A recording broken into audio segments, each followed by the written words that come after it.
Colorado Territory, June 1873. The sun was just breaking over the Sangre de Cristo Mountains when Xavier Coulter reined in his paint gelding and spotted something strange beneath the old timber bridge that crossed the dry creek ahead. It was a flicker of movement, small, quick, and too purposeful to be an animal. He narrowed his eyes, tilted his hat back, and dismounted quietly. His boots crunched softly over the dry grass as he walked closer. That was when he saw her. She sat with her knees pulled to her chest in the shadow beneath the bridge, hidden from the road and the eyes of most men who passed through this stretch. Her long brown hair was tangled, face pale, dress worn thin at the elbows. Still, her back was straight, and there was something proud in the way she looked up when she realized he was watching. "Didn't mean to startle you," Xavier said, his voice calm and low. "You did not," she answered, even though her hands were trembling slightly. "You just surprised me is all." He took a slow breath and nodded. "Name's Xavier Coulter. I was headed north to deliver horses. Saw something move and thought maybe a coyote had gotten tangled in the brush." "I am not a coyote," she said flatly. "No," he said, crouching down so he would not be towering over her. "No, you are not." She hesitated, then added, "I am Prudence Jolley." "Prudence," he repeated, letting the name settle between them. She gave a small nod. "Been living under this bridge for some weeks now. I do not have anywhere else to go." "What about family?" She looked away. "Gone. All of them. I was working in town kitchen girl at the boarding house in Del Norte. Owner's son got handsy. When I pushed him off, I got tossed out like a stray dog. I walked until my shoes split, found this bridge, and stayed because, well, it was dry and quiet." Xavier studied her. She was young, maybe 20, but there was something older in her eyes. Something that told him she had not had an easy day in years. He noticed a folded-up quilt beside her and a battered tin cup. That was all. "I have not taken to begging," she added, lifting her chin. "I will work if there is work." "I believe you," he said, standing. "You eaten today?" She hesitated again. "Not today." He walked back to his horse, dug through his saddlebag, and returned with a piece of jerky and half a biscuit from his breakfast. She took them with quiet thanks, eating quickly, but not greedily. "I do not mean to be anyone's problem," she said after a while, wiping her fingers on her skirt. "You are not a problem," he said. Then he looked around at the crooked shadow of the bridge. "But this is no place for a woman to live." She said nothing, but her shoulders dropped just a little, like someone who wanted to believe what he said, but could not quite let herself. "Come with me," he said. "I got a camp a few miles from here. Nothing fancy, just a fire and a bedroll, but you can have the food and some shelter for tonight. I do not know you." "That is fair," he said. "But I am not going to leave you under this bridge, Prudence." She watched him for a long time before she stood, gathering her quilt and tin cup. "Just for tonight. That is all I ask." He helped her onto the gelding and walked beside her as they made their way toward the ridge. By the time the sun dropped behind the mountains, they were at his camp, a quiet little grove tucked beside a stream. She sat close to the fire, hands wrapped around the coffee he brewed, eyes flicking around like she was not used to stillness. Xavier cooked beans and bacon, handed her a plate, and set up his bedroll on the opposite side of camp. "You can have mine," he said. "I will take the ground." "I will not take your bed," she said. "You will," he replied gently, "because you need it more than I do." She did not argue after that. She ate in silence, then sat staring into the fire as the sky turned deep blue. He watched her from where he sat sharpening his knife. "You do not say much," she said after a while. "Never saw the use in talking just to fill the air. I like that." He looked up. "You do?" She nodded. "Most men talk too much. Lie too easy." "I do not lie." "I know." The quiet stretched again, but this time it felt easier. He watched her fingers relax, her shoulders settle. For the first time, she looked like she might sleep. The next morning, she was awake before him, already boiling water for coffee. Her hair was pulled back, her dress brushed off. He gave her a nod as he sat up. "Morning." "Morning," she said. He poured his coffee and sat beside her. "What are you going to do now?" he asked. She looked toward the horizon. "I do not want to go back to town. I want something real. Something I can build." Xavier thought for a moment. "I got land." She turned toward him. "Up near La Vida Pass. Bought it last summer. Just trees and creek and grass now, but I was planning to build a place there." Prudence stared at him. "Why are you telling me this?" "Because I could use help," he said. "And maybe you could use a home." "You do not even know me." "I know enough." She swallowed hard. "You would build a house." "I would. For me." He met her eyes. "With you." She blinked fast, like she was not sure what to do, with the hope curling in her chest. "I do not want to be a burden." "You would not be." They sat in silence again. He did not press her, just waited. She stared at the fire, then at the trees, then finally at him. "All right," she said, her voice quiet but firm. "Let us build it." His smile was small but real. "All right." They rode north that afternoon.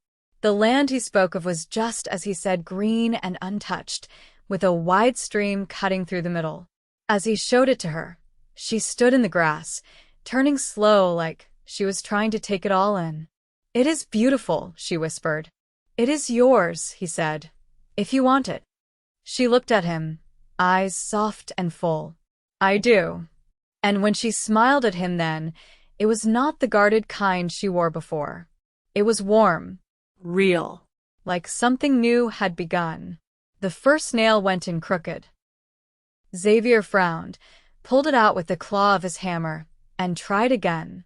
Prudence stood a few feet away, sleeves rolled past her elbows, her hands dusty from hauling stones to line the foundation. The air smelled of pine sap and raw earth, and overhead, a hawk cut lazy circles in the blue. "You're hitting it too square," she said, watching him carefully. "Angle the head a little like this." She stepped closer, took the hammer from him, and drove the nail in clean with 3 steady strikes. She handed the hammer back without comment, brushing a curl of hair from her cheek, and returned to her pile of stones. Xavier stared a moment longer than he meant to, then cleared his throat and turned back to the beam. By late afternoon, the sun had moved behind the ridge, casting long shadows from the half-set posts. They had the frame of 2 walls upright. It didn't look like much yet, just rough pine and hard angles, but when Prudence stood beside it and placed her palm flat against one of the beams, her face softened in a way he hadn't seen before. Xavier leaned on the handle of his shovel. "You all right?" She nodded slowly. "I like knowing where the walls will be. Most folks don't notice details like that." She looked over her shoulder. Most folks haven't slept in places where there weren't any. They were quiet after that, but it wasn't heavy. They shared a tin of cold beans and leftover cornbread, sitting on a log near the creek as crickets began their slow chorus in the tall grass. She picked apart a piece of cornbread with long fingers, then held it out toward the creek's edge. A raccoon emerged cautiously from the brush, took it, and vanished again. "You always feed strays?" Xavier asked. "Only the ones that look hungry." He watched her profile, how her gaze lingered where the raccoon had disappeared. "You ever think about leaving Colorado?" "I did once." She blinked slowly. "But everywhere else felt like a further distance from what I wanted." "What do you want?" She looked over at him then, and he wasn't sure what answer he expected, maybe something about security or respect. Instead she said, "A place where I don't have to watch the door." Xavier nodded once, then stood to bank the fire. That night, she took the bedroll again, but not before laying a folded blanket by the fire for him. It smelled faintly of smoke and lavender. She didn't say anything about it, but he noticed. By the end of the 3rd day, The walls were half up and the roof beams ready. Prudence worked with quiet efficiency, tying her hair back with a strip of calico and measuring every board twice before cutting. She never asked for help unless she needed it, and when she did, it was in short, precise sentences. On the fourth morning, a wagon crested the ridge, pulled by 2 mules and driven by an older man with a crooked spine and a voice like gravel. Xavier recognized him from the trading post near Fort Garland. Ezra Pike, a retired carpenter who still sold nails, hinges, and sometimes his own hands for hire. "Didn't expect to see you building this far out," Ezra said, nodding toward the half-framed house. "Didn't expect to be," Xavier answered. Ezra looked past him to Prudence, who was adjusting the corner brace of a window frame. "She yours?" "She's with me," Xavier said, steady and plain. Ezra gave a short nod, then climbed down from the wagon and began unloading the lumber he'd brought. "You get the hinges I set aside?" "In the sack." Ezra pulled out his pipe, lit it, and leaned against the wheel. "She knows what she's doing." Xavier didn't answer.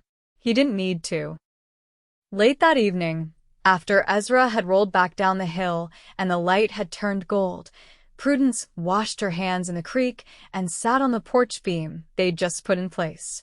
Her boots were off, bare feet dangling above the mud, and the expression on her face was unreadable. Xavier sat down beside her, not too close. The sky burned orange behind the trees. "You ever think you'd be building a house?" he asked. She shook her head. "Thought I might end up in one. Not that I'd ever be the one raising the walls." He let that sit. She turned toward him slowly. "You think it'll hold through winter? If we brace the roof right and chink the gaps tight, it will." Her eyes flicked toward the line of trees. "I've never seen snow fall from this high up. When it comes, it's heavy, but quiet. I think I'd like that." He looked down at her hands, resting on her knees, the nails rimmed in dirt, the skin pink from sun. "You don't need to keep proving anything." She didn't look at him. "I'm not doing it for you." "I know." She turned back to the trees. Her voice dropped, almost a whisper. "I didn't think I'd feel safe again." Xavier didn't move. "You do now." "I'm starting to." The wind shifted then, cooler now, rustling through the branches. Prudence stood and walked into the house frame, her silhouette outlined in the softening light. She turned once, just enough to meet his eyes. "This is going to be mine," she said. He nodded. "Ours." She didn't answer, but she didn't correct him either. By late July, the roof was on. Xavier tied the last bundle of cedar shakes into place as thunderheads rumbled over the western horizon. Prudence stood below, one hand on her hip, the other shading her eyes as she watched him lower the hammer carefully into the tool sack. "You reckon it'll hold against hail?" she asked. "It'll hold," he said, voice steady as he climbed down the ladder. "Use tighter pitch on the north side, rain'll run clean off it." She gave a single nod, then stepped inside, boots echoing softly on the dry floorboards. The walls were rough sawn pine, not yet sealed, but the corners were tight, and the window frames let in long bands of golden light. Her fingers trailed along the edge of the mantel he'd pegged into place the day before. "You got a way of shaping things so they look like they belong," she said without turning. He leaned against the door jamb. "I only follow the grain." She glanced back at him. "I think maybe I'm learning how to do that too." The storm didn't break that night. It passed south, scattering a few drops that hissed against the stones and left the air thick and still. They didn't speak much as they boiled potatoes and pan-fried rabbit over the fire. Prudence pulled a stool inside and ate beside the hearth in progress, while Xavier leaned against the outer wall, listening to the frogs wake near the creek. Later, she stood just outside the doorway, arms crossed, looking toward the open land beyond the ridge. "I saw a woman once," she said quietly, back in Missouri. She had a place outside of Salem, not much bigger than this. Grew her own onions, kept a milk cow, patched boots for the men who passed through. What made her stay? She said it was the first place that didn't ask her to be different. He stepped beside her, hands in his pockets. You think this place asks that of you? She looked up at the stars, then back at him. Not once. The next morning, she walked into the hills before sunrise, carrying a gathering basket and a small knife. Xavier didn't follow. He spent the day fitting the door to its hinges, sanding the table legs, and digging the trench for the privy behind the shed. When she returned near dusk, her hands were stained from wild plums and chokecherries. She laid the basket on the table and pulled her shawl tighter as the wind picked up. I found a stand of elder, she said. Some of it'll dry easy. He nodded. You planning to make tinctures? Eventually. I learned a bit from an Osage woman I worked near once. She knew how to pull medicine out of bark and root like it was nothing. You ever think about keeping bees? She turned, surprised. Why? He shrugged. You seem the type to not waste sweetness. She smiled, but it was quiet. I'd like that. The next day, she built a lattice over the south-facing window and planted seeds in the turned soil beneath it. He didn't ask what they were. She didn't tell him. But each morning after that, she knelt beside the bed, checking the dark earth, touching it with the reverence of someone who finally had something to tend. One evening, as the first crickets began to stir, she sat on the porch with her sewing in her lap. The hem of her skirt had frayed from work, and she stitched it smooth with even hands. Xavier sat nearby, carving a spoon from a strip of cottonwood. You ever think about the way people look at you? She asked, threading the needle again. He glanced up. Sometimes. Not often. I used to shape myself around that. Like if I could just be quiet enough or small enough, they might let me stay. He didn't interrupt. But this place, it doesn't want me to shrink. He met her eyes. You were never meant to. She folded the cloth in her lap, setting it aside. I don't think I ever thanked you for seeing me that first day. You didn't need to. I wanted to. Wind stirred the grasses below the porch. He stood, walked down the steps, and turned back to face her. I didn't stop at that bridge because I was trying to help someone, he said. I stopped because something told me to look closer. And when I did, I didn't see someone lost. I saw someone who'd already survived. She stepped down beside him, barefoot in the cool grass. I don't want to leave, she said simply. You don't have to. I mean, ever. His hand brushed against hers, not by accident. I was hoping you'd say that. She didn't move away. Do you still want to build the rest of me? Every wall, every beam, every year. She leaned into him then, her weight light but certain, and he wrapped his arm around her shoulders as the last light faded behind the ridge.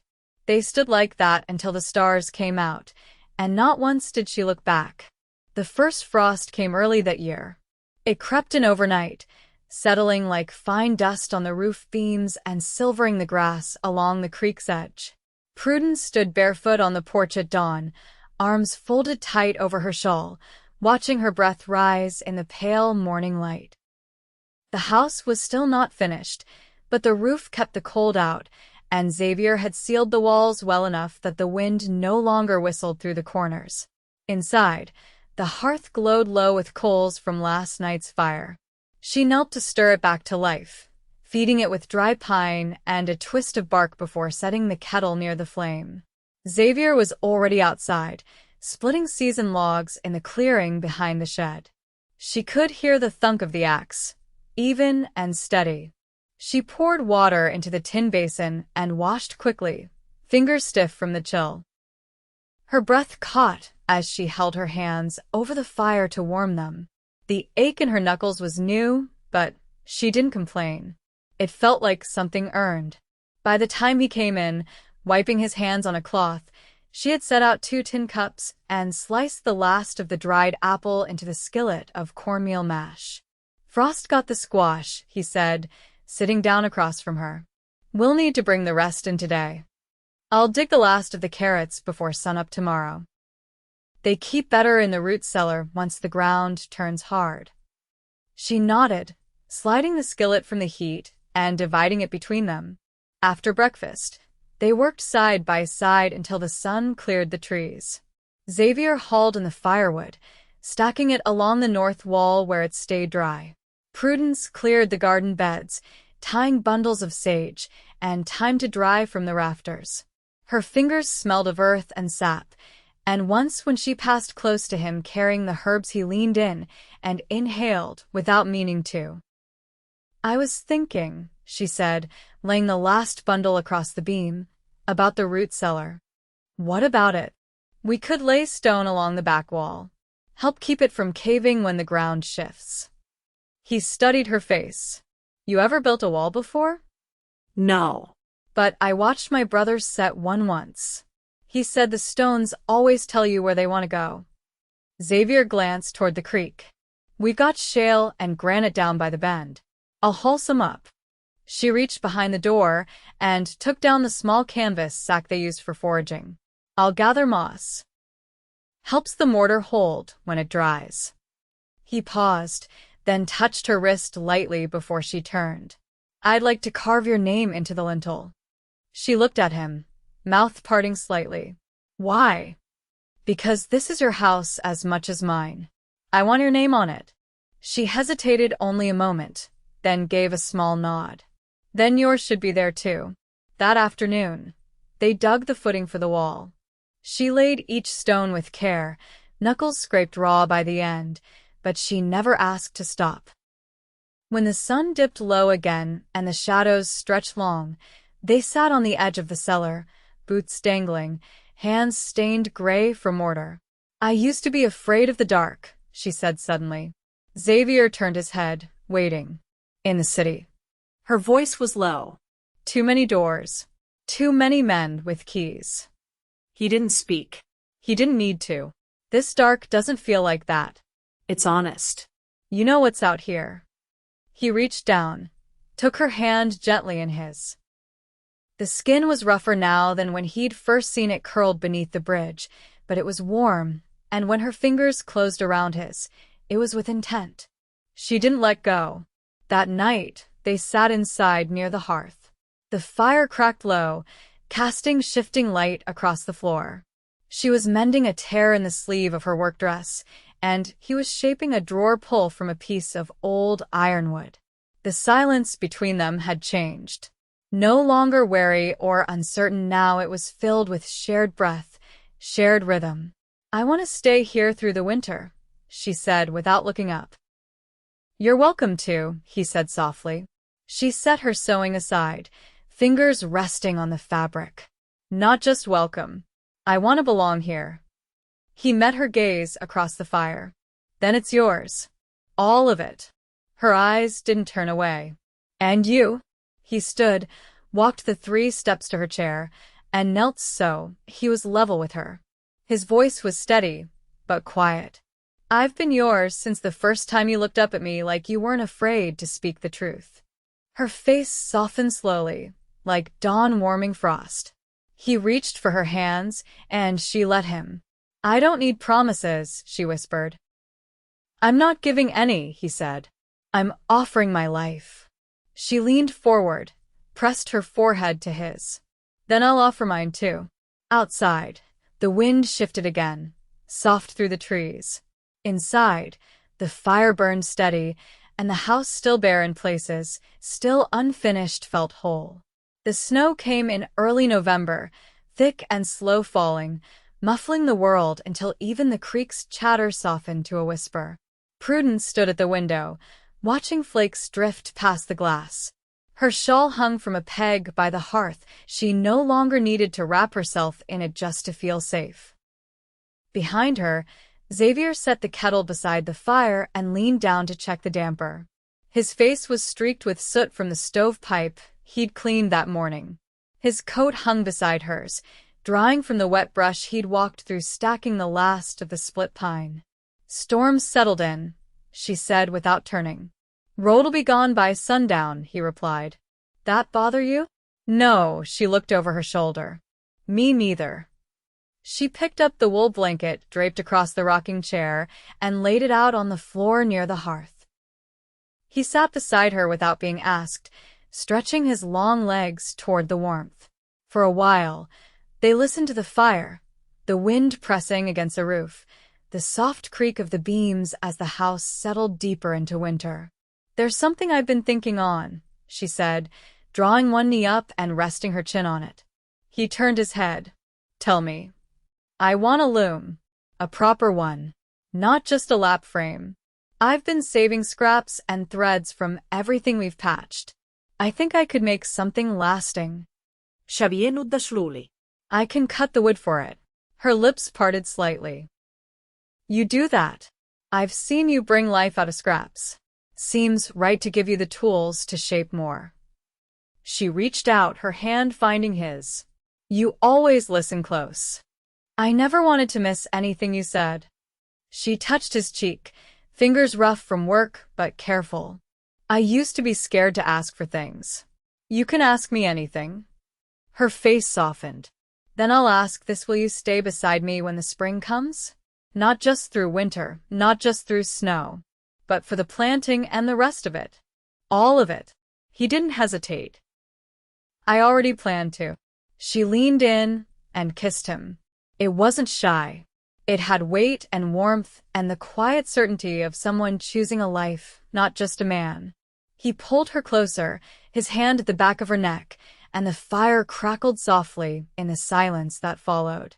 That night, they lay tangled beneath the quilt she'd mended herself, the window fogged from their breath. Outside, the snow deepened. Inside, they didn't speak. They didn't need to. By late winter, the loom stood near the south window.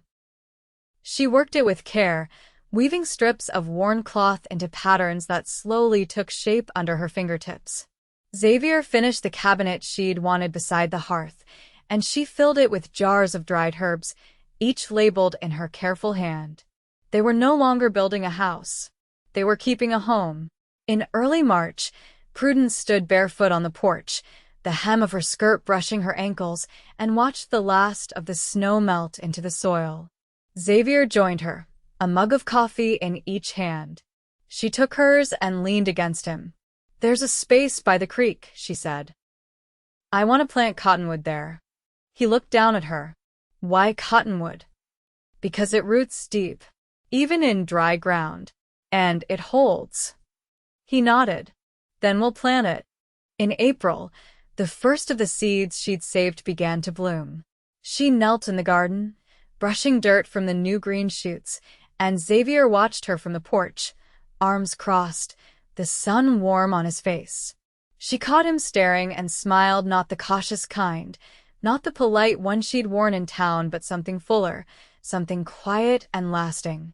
She walked back to him, brushing dirt from her hands. "What?" "Nothing," he said. "Just looking at my life." She touched his chest, her palm flat. "And I never thought it would start with a bridge and a woman who didn't flinch." She slid her hand up to his neck. "I never thought I'd find a man who didn't look away." He kissed her, and the world stilled again, not from snow this time, but from the solid, rooted piece of love that had been earned, not given. That summer, they built a second room onto the house, the board smoother now, the angle sharper. Prudence hung her weaving in the doorway, bright threads stitched with care and memory. The cottonwood sapling grew taller by the creek. They did not speak of the road anymore, or of leaving. There was no need. The silence between them had become a language, soft and sure. When the wind rose in the evening, they sat on the porch, her hand in his, and listened to the trees. They had no need for promises. Everything they had was already shared. And in that stillness, beneath the wide Colorado sky, they lived the rest of their days with the kind of love that didn't need to be spoken to be known.